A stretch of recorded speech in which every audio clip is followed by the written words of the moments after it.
Okay, I think we're in business. Right, so we looked at 3 different types of questions. Because remember, decision making is different from verbal reasoning because where all the questions have the same format. In decision making, you get 6 completely different formats of question. We looked at 3 of them last time, and we'll look at the other 3 today. And because there are these different formats of questions, some of which are quite unfamiliar, this can seem like the most intimidating section. But the important thing to be aware of is the statistics, which tell you that in the end, this is the section that people usually do best on. Because once you do get used to the format of these questions, they're very formulaic, and it's usually quite easy to figure out what the answers are. So don't be put off at the beginning by the fact that some of them seem initially intimidating, because they won't once you've really got up to speed with your practice. So the first one we're going to look at is called strongest argument. And the idea here is that they give you a proposition of some kind, and then they give you 4 statements which have been offered in support of the proposition. And you have to decide which one most strongly supports the statement that's made. And the really crucial thing here, that this has got nothing to do with what you think. Okay, so you might have a proposition which says, you know, Donald Trump is an excellent candidate for the Nobel Peace Prize. And you might think, really? But that's not the point. You just have to accept that's the proposition, and then you look at the statements being made and say which ones of those, or which one of those most strongly supports that conclusion, irrespective of what you think either about the proposition itself or about the veracity of the facts in the statement. So it's just about this evidential link. How strongly do they provide evidence to support the proposition? So the sort of things you should be looking at are that the evidence presented should be presented as being facts. If it's clear that it's just somebody's opinion, that's not strong, okay, because different people can have different opinions. So things that counter strong evidence need to be stated as being facts. And again, you may question whether they're facts, but not for these purposes. They need to be obviously directly relevant to the proposition itself. And ideally, they don't always sort of spell out the relevance, but ideally to make the strongest possible statement, you should try to, or they should try to explain why the facts are relevant to the proposition. And some of the propositions have more than one part to them. And you have to make sure that the supporting statement addresses all of the parts of the proposition. So all of that will become clearer when we look at some examples. So let's take the first one. So have a read of that one and see which you think is the strongest argument at the bottom.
Okay, so what do we think? Anybody want to go out on a limb and suggest which one they think is the strongest one? A, yeah, everybody agree? Yeah, so this one I think is fairly straightforward, that A is the right answer. And you can see in terms of the things we said we were looking for, that it's stated as facts there. You know, it brings in significant amount of money through tourism. This outweighs the tax expenditure. This can be spent, and this is what it can be spent on. So it provides factual information. It explains why it's relevant, because the money can be then spent on improving the infrastructure in the country. And it looks fine, but obviously you can't just read that. It's not like one of these questions where once you found the right answer, you can then ignore the rest of them, because it could well be that A is reasonable, but there might be a better one further down. So you've got to go through and check that it's the best one. So what's wrong with B?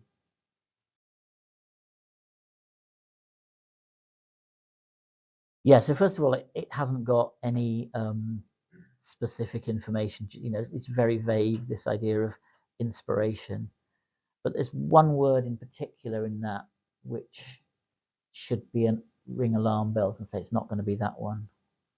What's the word that tells you that's not going to be strong evidence? Some, yeah. Okay, it's an inspiration to some citizens in the UK, and that's incredibly vague. You know, that might mean 40 million, but it might mean a couple of dozen, and obviously the weight of it is totally dependent on that. So vague words like that are immediately a sort of indicator that that's likely not to be the right answer. And inspiration, again, well, okay, that might be a good thing. It might mean, you know, it inspires people to do, you know, work hard and obey the law and stuff like that. Or it might mean that it inspires them to mount civil insurrection. You know, you don't know unless it tells you. So it's vague again. So that's the sort of stuff that you're looking for, is, and those particular words, you know, some citizens, it's estimated that, it's reported that, you know, these are kind of things that make you think, yeah, but it might not be true. Now C is kind of on the same kind of ground as A, in the sense that it's talking about money, although it comes to the opposite conclusion. But you can see that your thoughts about A were right, because that's what C doesn't do. It just says it costs money. It doesn't address the possibility of, yeah, but might it raise money as well? And it doesn't say what the money could be used for. So that is fairly clear. What about D? What's the issue with D? Yeah, so which is the word that gives away that it's definitely an opinion?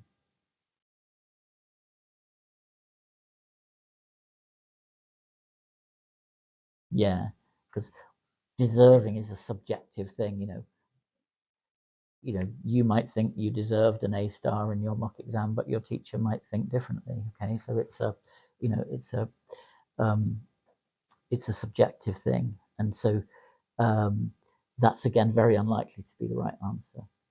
So you can see how these things actually are quite formulaic, because once you get used to the things to look for, it's usually quite easy to spot which one is the right one.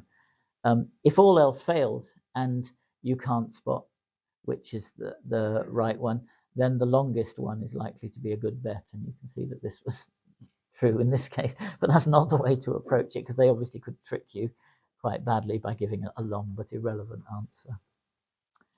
Okay, so have try another one. Okay, sorry, that was just a summary of things to watch for. So weak arguments, just make sure they are relevant to the statement that's being made. That example was a very short statement, about whether the monarchy should be continued or not. But sometimes it's a longer thing, and you've got to take into account more than one issue or more than one aspect of the issue. So make sure that it addresses all of the issues, otherwise it's not going to be a strong statement. And look out for vagueness, look out for opinions. And if you have two that seem to tick all of the boxes, but one of them spells out the relevance of the evidence more clearly, then that's going to be the stronger one, which is that last point there. Okay, so as with all these things, you have about a minute to do these questions. So this time I'll just put the next one up in a minute, and I'll give you a minute to form an initial conclusion. So off you go.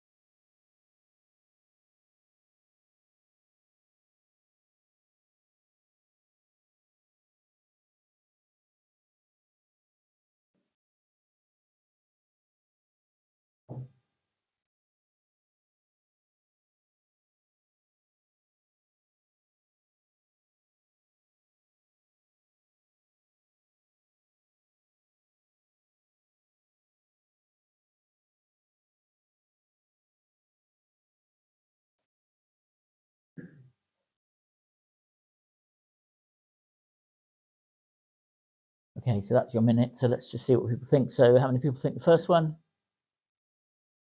Second one? Third one?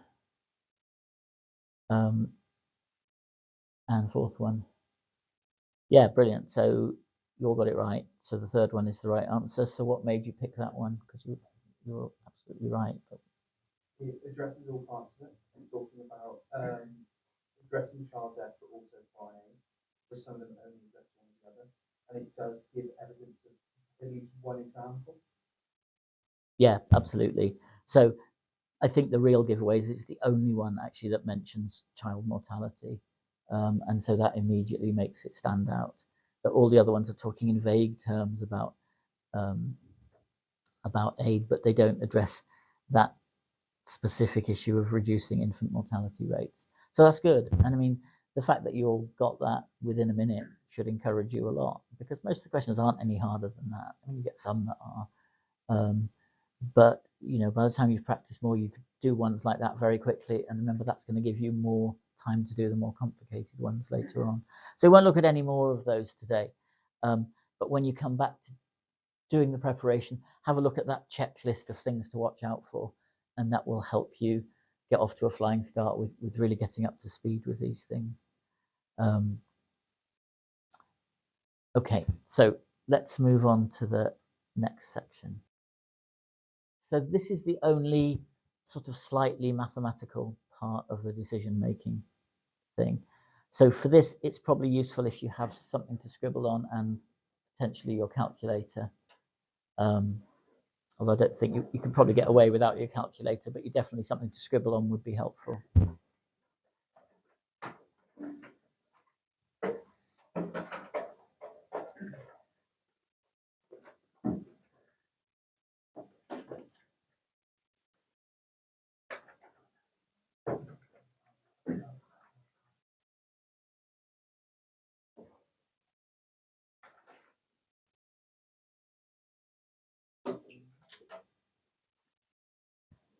Okay, so definition of probability, which you probably have, I assume, come across before at school. Obviously, if you're doing maths now, then you may have come across it more recently. But it means that it's the number of times the thing you're interested in happens divided by the number of times you do a trial and see whether it happens or not. Okay, so the number of times in which it's true divided by the total number of outcomes. So for example, when you're flipping a coin, it's the number of heads divided by the total number of times you flip the coin gives you the probability of a head. So that hopefully is familiar. And it just reminds you there that that number can be expressed as a fraction like that, in which case obviously it'll come out somewhere between 0 and 1. Or it can be multiplied by 100 and be presented as a percentage. And they do both of those in the exam. So you need to be comfortable with either looking at fractions or percentages. And most of the questions, so long as you know that definition, you can just work out the answers without thinking any more about the maths. There's some exceptions to that, which we'll come on to, but most of the time, that's all you have to do is either calculate a probability based on the information given or say how it's going to change based on changes that they describe. But what they try to do is to dress questions up to make them look much more difficult than they really are. So with that in mind, that this question, when you first read it, may seem quite complicated, it really isn't once you see past the detail. So have a look at this one.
Okay, so it tells you, using that information, that you have to consider only the likelihood of the coach's team scoring and the opponent team not scoring to decide which is the better substitution. And you think, well, that's going to be really hard, because which is more important? If both of those things change, how am I supposed to decide which is the more important one? And obviously there's no information to help you do that. So that looks scary and difficult. But once you look at the actual numbers, you find that it's more straightforward, because which of those issues turns out not to be something that you have to worry about?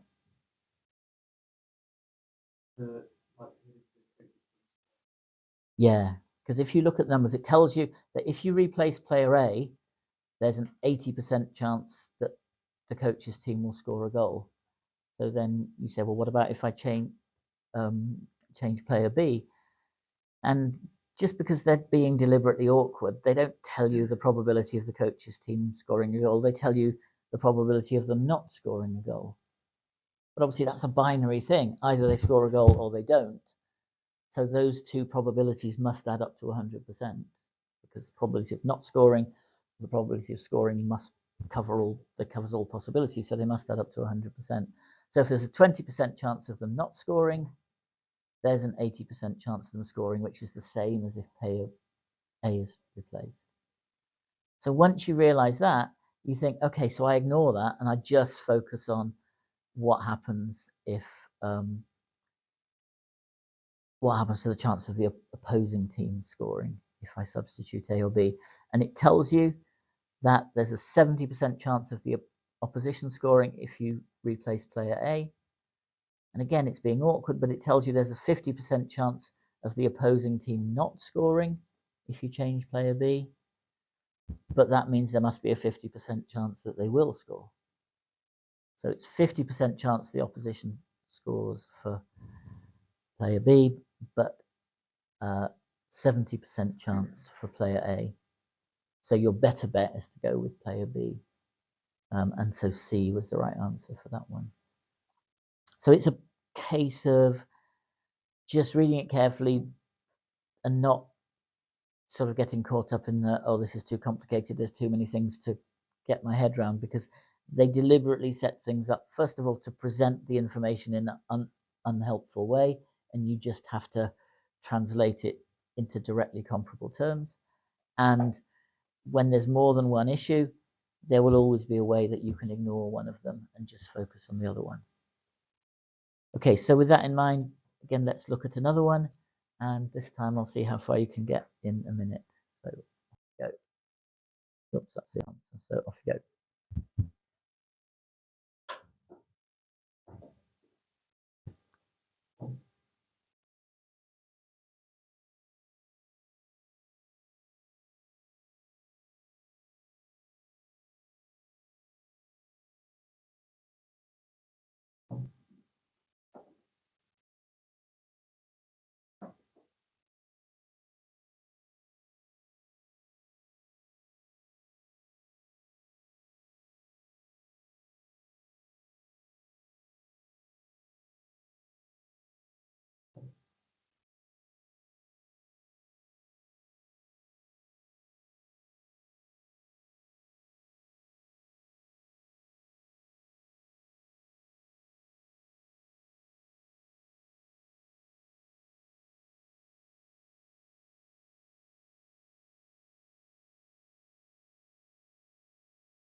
Okay, so there's your minute up. How many people have got an answer?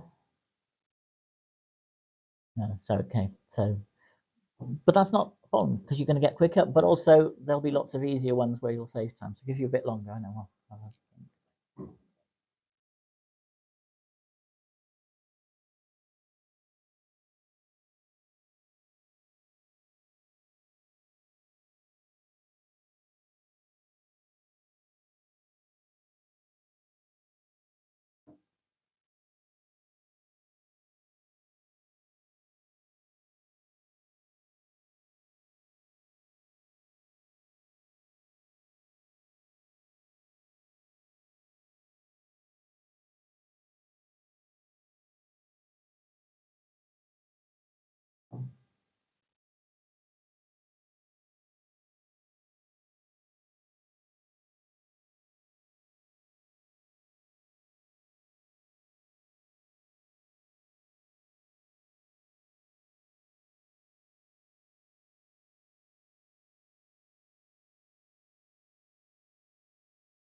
Okay, who's got an answer now?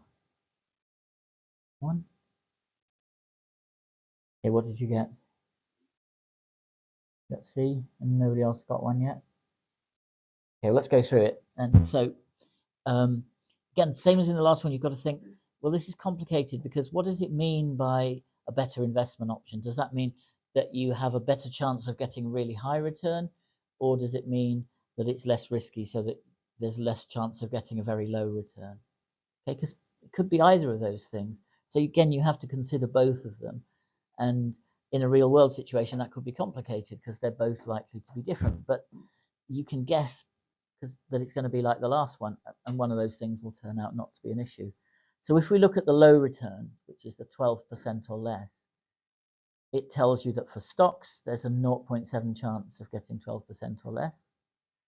And for gold, it tells us there's a 0.3 chance of being greater than 12. So again, it's that binary thing. If it's 0.3 chance of being greater than 12, then it's 1 minus 0.3 is 0.7 chance of being 12% or less, which is the same as for the stock. Okay, so again, the risk of a low return is the same, so you don't have to worry about that. So you then just focus on the high return. And it tells you that 0.1 chance of getting 50% or more, which is the highest band that they give you if you've got stock. So what's the chance of getting 50% or more for gold? Just looking at the numbers.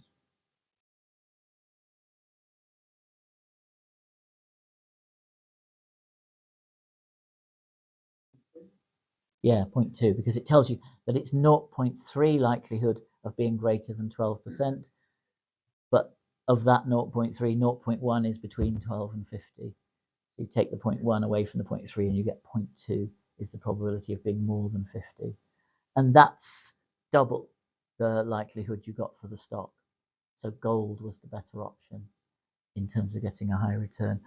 So it was, because it's a very similar approach to the previous question, although it was a little bit harder, I think, to get your head around it.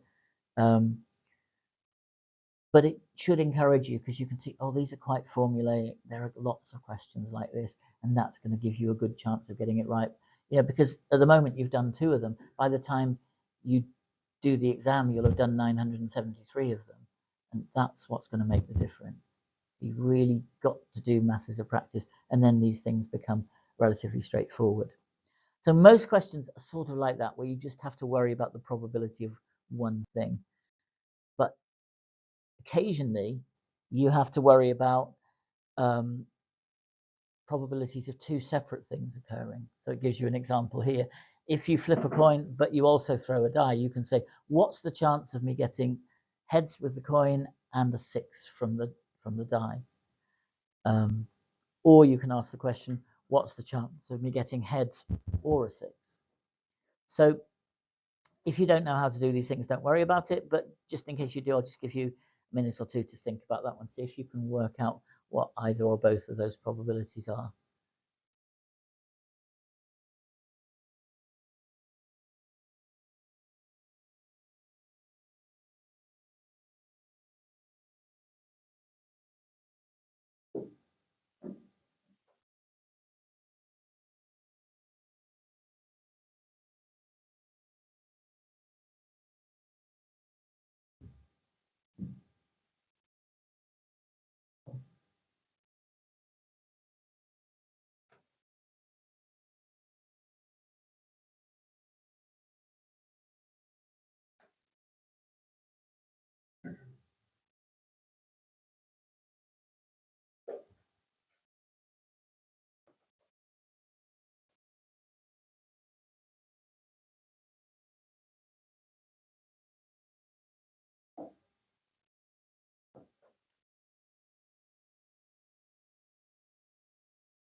Okay, so the first of those is actually quite straightforward to do. So does anybody know what the rule is? How do you combine probabilities for 2 events, provided they're independent of each other? You can only do this if as in this case, you know, the outcome of your coin toss has no impact on your chance of getting a 6 with the die, so they're completely independent things. Provided that's the case, how do you combine the probabilities? So yeah, you just multiply them together. So to say if this is true, the probability of this being true and that being true, you just multiply the probabilities together.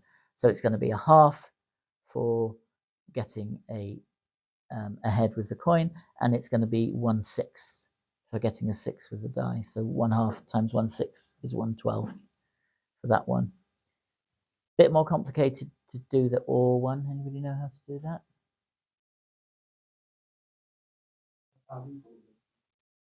Yeah, so you might think that sounds reasonable. So you could say, well, let's add the half for the heads and the 1/6 for the die, and if you, which gives you 4/6, which is 2/3. But actually, that's not quite right, because if you do that, you count the case where they're both true twice, and so it actually increases the number. So, I mean, all you really have to do is take away one of those. So you take away one of the 12ths that you got from above. The way it's normally presented, though, is like that. On that second one, that you work out separately probability of heads but not 6, probability of 6 but not heads, and then the probability of both, and add them up. And you get 7/12. Now that's a bit more involved, and I don't think it's very likely to come up. I had a look through every question in their database of practice questions, and that never came up. The trouble with UCAT is there is no syllabus, so it's not like A-level where, you know, there's a document that says you have to know this, you don't have to know that. There is no such document for UCAT. But I think that probability of this being true or that being true is unlikely to come up. So if you don't feel like learning that one, don't bother. But the multiplying ones does come up, and you have to be ready to do that one. Okay, so here is another example to have a look at.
Okay, so let's talk first of all about D, because D is perhaps the most interesting one just to think about to start with, which isn't to say it's necessarily right or wrong, but anybody got any thoughts on D, that the idea that, okay, we've got some data for what's happened with the bus and the train in the past, but that's got nothing to do with what's going on today, so we can't tell anything.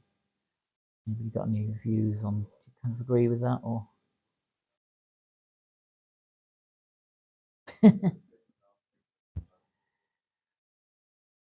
That's probably true, reading between the lines, although sometimes they will. I don't think you can necessarily say that, because they could have an entire red herring question where there was actually not enough information to use the data. So that, I mean, that's probably reasonable thinking, but it's slightly risky. But leaving aside examiner psychology, what do we think? Do you think that that's a reasonable point?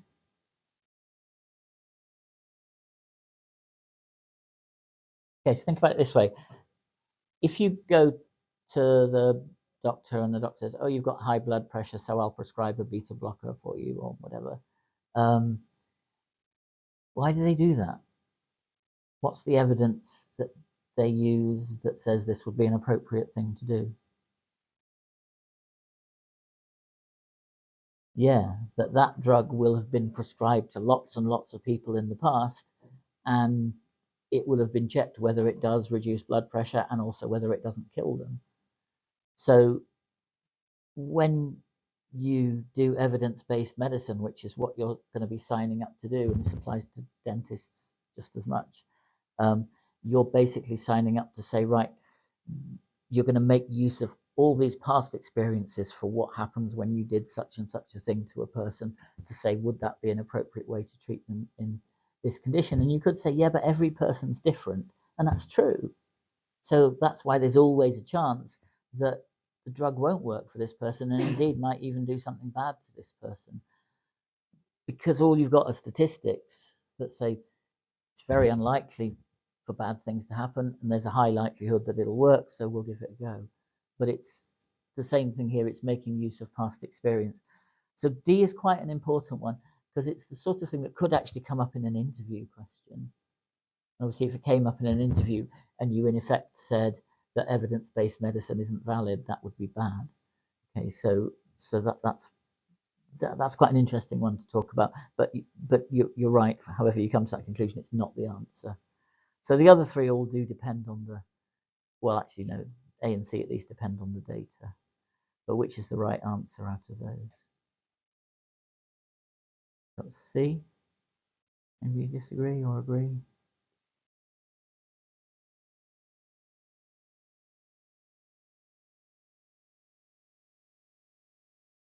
Okay, well, let's work it out. Let's talk about C first of all, since you've got that. So it says on 20 occasions over the 50 days, either the bus has been late or the train's been late. So it's unlikely he'll get home on time. There are actually two problems with that one. So what's one of them? Is it actually necessarily true that on 20 occasions either the bus or the train has been late? Because it tells you the train was late 10 times, the bus was late 10 times, but what?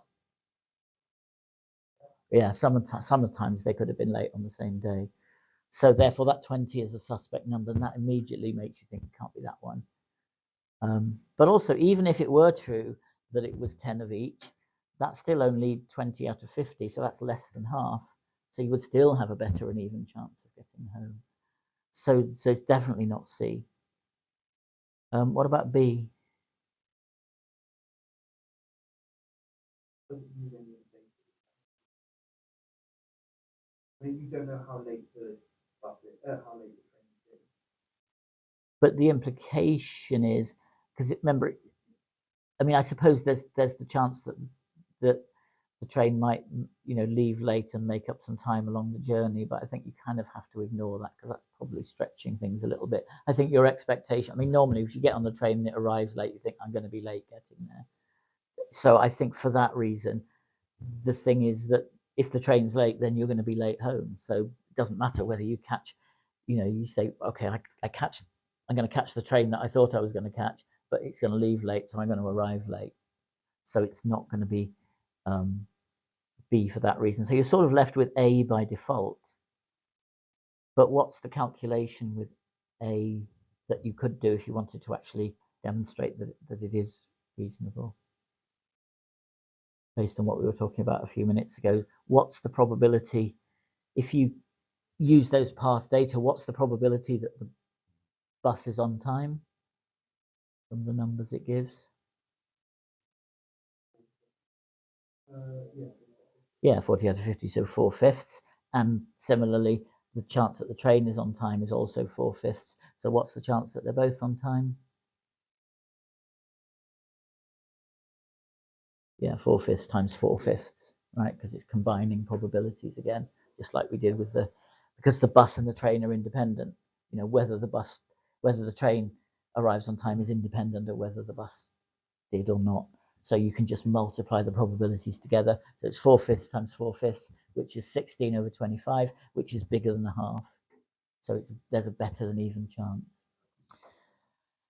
That's a relatively unusual question. You don't get many that are as involved as that one, I would say. So statistics is the one section in decisions that some people, I think, find quite challenging, but sometimes they're just put off with difficult questions like that and think all probability questions are difficult, and most of them are really not. So give it a fair chance, do lots of practice, and you may well quite quickly become confident on them. But if you don't, and this applies to any of these sections here in the decisions, there are 6 different types of questions. If there's one type that either you find you get wrong much more frequently than the others, or that just take you much longer to do than the others, then a sensible strategy is when you get to those questions, just make a blind guess, flag it up and said, I haven't really done this one, and then come back to it at the end if you've got time. Because that way you make sure that you have time to do all the questions that you have a good chance of getting right. It's really catastrophic if you say, yeah, I can get the probability ones right so long as I really spend a bit of time making sure I don't make mistakes. And that might be fine in the normal world, but it isn't fine in UCAT, because then you're going to leave a whole bunch of questions unanswered. And that would be a catastrophe. So once you've done lots of practice during the summer, you'll hopefully have a clear view of what your strengths are and what your weaknesses are. And if you have really major weaknesses, things that really you tend to get wrong a lot, or that you just can't do quickly, then skipping them and coming back to them at the end is a really good strategy. Okay, so that's all we'll say about probability for the moment. And we'll look at the last section. So hopefully everybody's done these at GCSE, is that right? Everybody's come across Venn diagrams before. Okay, so just to get back into that, remind you how they work. So if that's the key, so the circle is the set of everyone who is Norwegian, and the rectangle is the set of everyone who wears glasses, and so on. So if you are asked to do that, you can either scribble it down or just decide in your head where those numbers would go. But how would you show that 12 people are Norwegian and read poetry but don't wear glasses?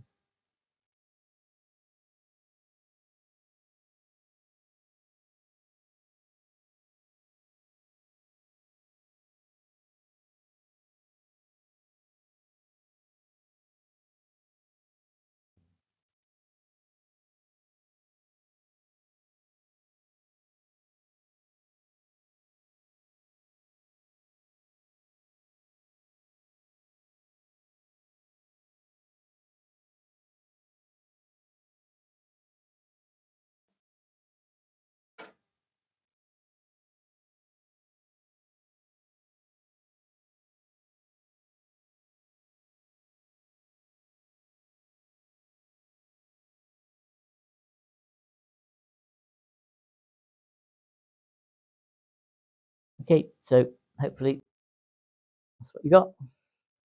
So 12, therefore, is those people who are inside the triangle because they read poetry, and they're inside the circle because they're Norwegian, but they're outside the rectangle because they don't wear glasses. And then 5 are the ones that are within all 3 of the shapes. So you don't need to know any more about Venn diagrams than that to do these questions. But in typical UCAT style, when they show you a Venn diagram, it doesn't look like that. It looks like that. Okay, so they just dress them up to make them look more difficult, but the rules are the same. So see if you can work that one out.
Okay, so what's the answer?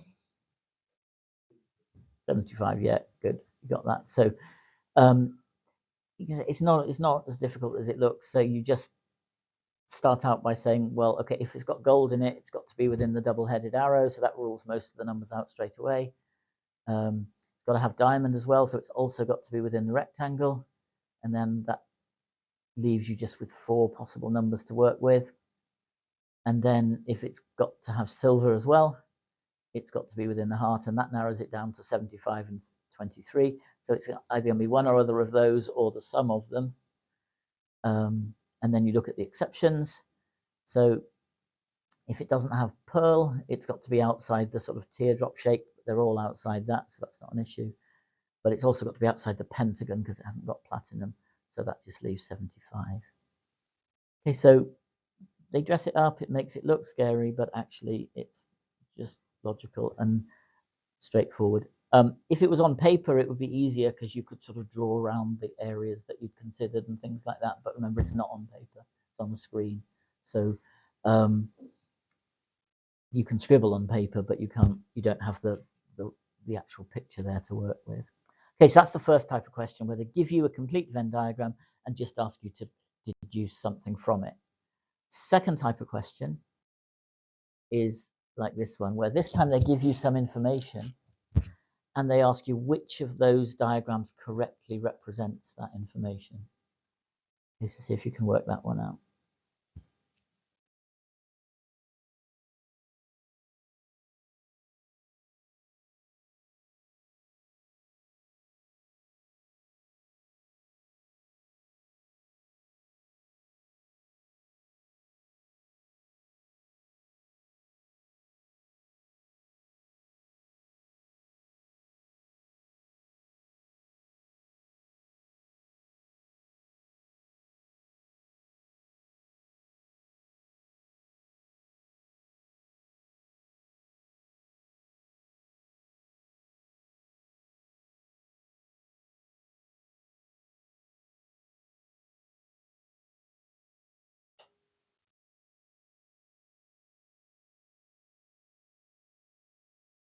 Okay, how many people have got an answer for that one? Yeah, give you a little bit longer.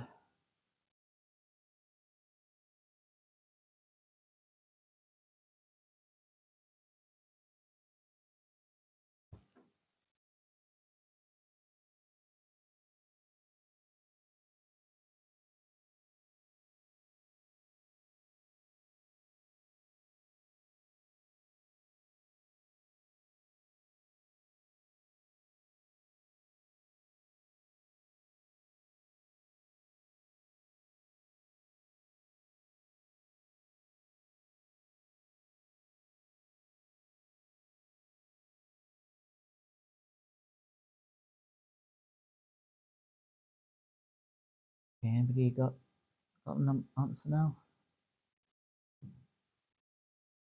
Yeah, what you got? C, yes, C is the right one for that one. So well done if you got that. There are lots of ways you can do that, but the simplest one is actually not to worry about any of the intersections, not to worry about who does this and that, but just to look at the raw numbers that you've got to have 20 geographers, 20 historians, and 12 artists. So if you just look at the 3 ellipses separately, one's got to have 12 in, and the other 2 have each got to have 20 in, and C is the only one for which that's true. So you can actually get there quite quickly without even looking at the intersections. But that's one of those things that's easy for me to say when I know what the answer is. But obviously, initially, you've got to come up with a strategy and just stick with it. And it might not be the quickest, but yeah, that was actually quite a straightforward one, as it turns out. Okay, last type of question then is like this one, where they don't give you any diagrams to look at. They just give you information. And it's information which could be represented in a Venn diagram, but it's up to you. You can either construct a Venn diagram and use that to figure out the answer, or you can just juggle with the numbers in your head or on a scrap of paper. And it's really about how your brain works, really, whether the diagram helps you enough for it to be worth the time it takes to construct it, or whether you're better off just juggling with the numbers. But see what you think anyway.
Okay, so any suggestions? Anybody agree or disagree? Most people agree with that one. Yeah. Okay. Good. That's right. Yeah. So, and how many people did the diagram to do that?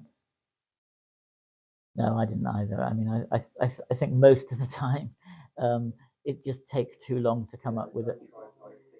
Yeah.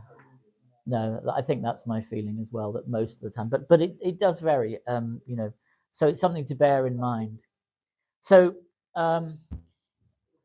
27 people, and it tells you 3 more of them are males than females. So you either just juggle the numbers in your head and think what 2 numbers add up to 27, where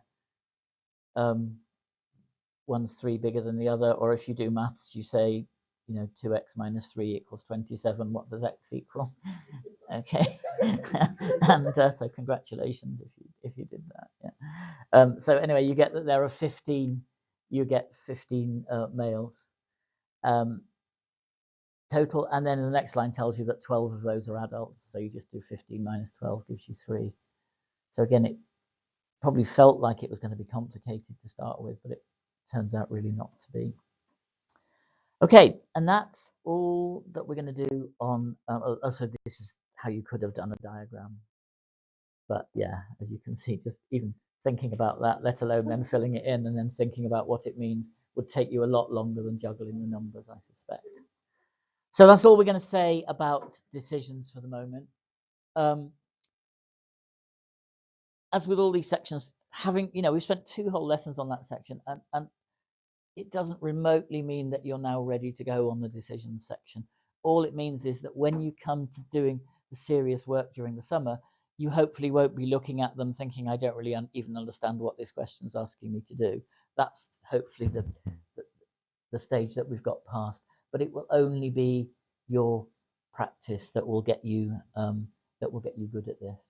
And unfortunately, as I say, UCAT has become so important in deciding who gets interviews that you can't afford not to do the preparation if you're going to be a serious contender. So next week we'll look at quantitative reasoning, which is the mathsy section, and then we'll look at the final section, which is the situational judgment, the sort of how should you behave section. We'll leave it there for today.